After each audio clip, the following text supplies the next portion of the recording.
Okay, good afternoon. This is more on how I survived the 80s, and I've done a couple of other videos about herbs, and I just want to add another one today.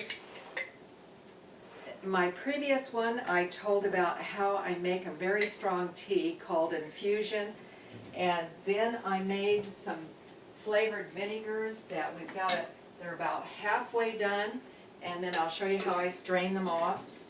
But today I'm making what they call a tincture, and it's in alcohol. It looks like I'm having a party here, but I'm not.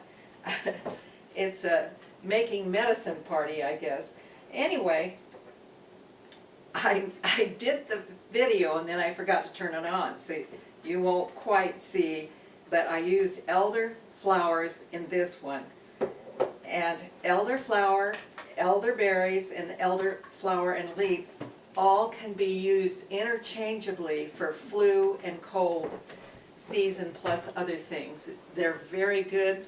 They've done clinical tests where it showed that people that took the elderflower and berry tinctures that they had, I think in 3 days, most of them said their symptoms were gone. Well, I'll read it because, okay, this is a clinical test. Okay. In clinical tests, patients who had elderberry juice syrup, but the three ways, the flower, the leaf, the berry, are all powerful medicine.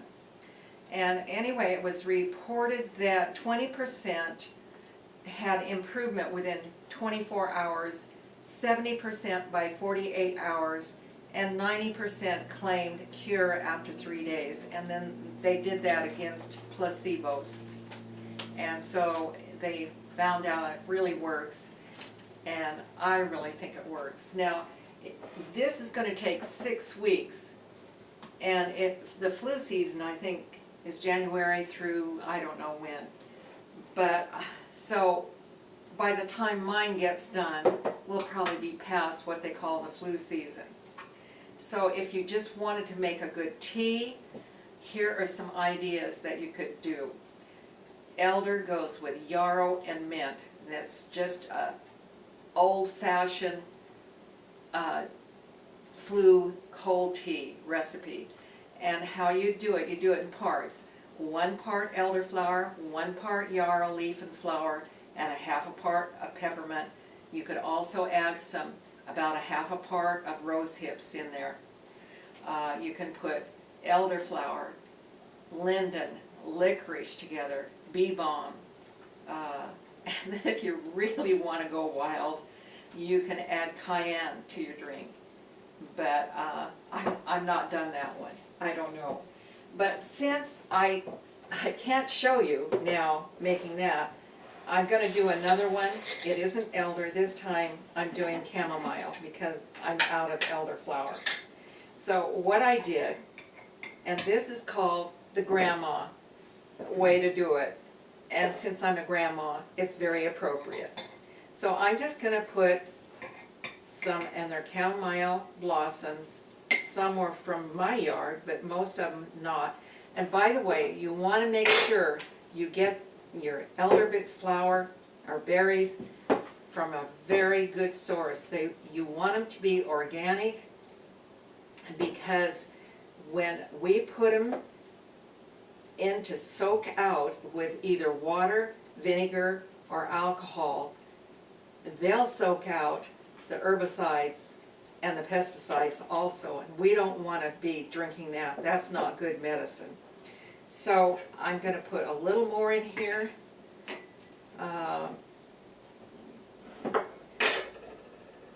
Oh, I don't know, maybe it's a half, little more or less. Like I say,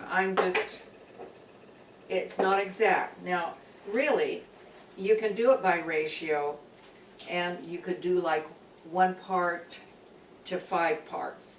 1 to 3. And the advantage of that is each time you take it, it would be the same dose. Well, this, when I'm making it like this, some might be stronger or some might be weaker, but they're all still, it will be good to keep my immune system going. And so I'm not too worried about my ratio. And then you can use vodka.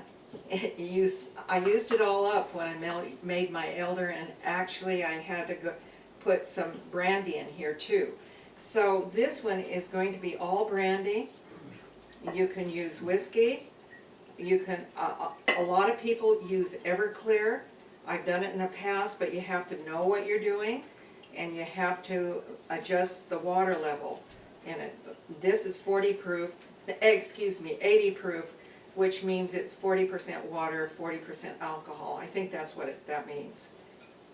And it would be probably better if it was a little stronger, but that's good enough for me. It's going to extract all I need out of here.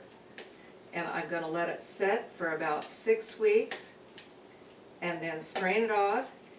And when you make an infusion in water, it lasts 24 to 36 hours. The vinegar, I think, would last a lot longer, but I'm going to be using it in salad dressings and cooking and just drinking in water. But when I do this, they say, some will say 3 years, some will say 6 years, some indefinitely. And I have some that's probably in that 6-year range that I'm still using, and I still think it's okay. And I'm going to add a little more, and then that's all there is to it, and I'll have some very nice medicine. The chamomile will be nice to take in the evening before I go to bed as sort of a relaxing. It's what they call a nervine, and you don't want to make an infusion out of chamomile. When you drink a tea that's been, that you let steep for, oh, I don't know, 6, 8 minutes, it's quite nice. But actually, chamomile is not nice when you let it sit 4 to 8 hours. It's pretty undrinkable. But in the tincture, it won't have that. It'll be nice. And so I'm going to write on it's chamomile. This is what Peter Rabbit, I think, took for his little tummy problems when he ate too much of the farmer's garden. We want to put the date on it, and we're going to let it sit for 6 weeks, and then we'll have some nice medicine that will last a long time. So this is something, when I get done, and I put it in little sterilized bottles like these, I'll write a nice label on it. This is a printer one, this is a handwritten one. On this one, it's yarrow, and it came out of my garden. And the liquids of these, the water, the vinegar, and the alcohol, they're called menstruum.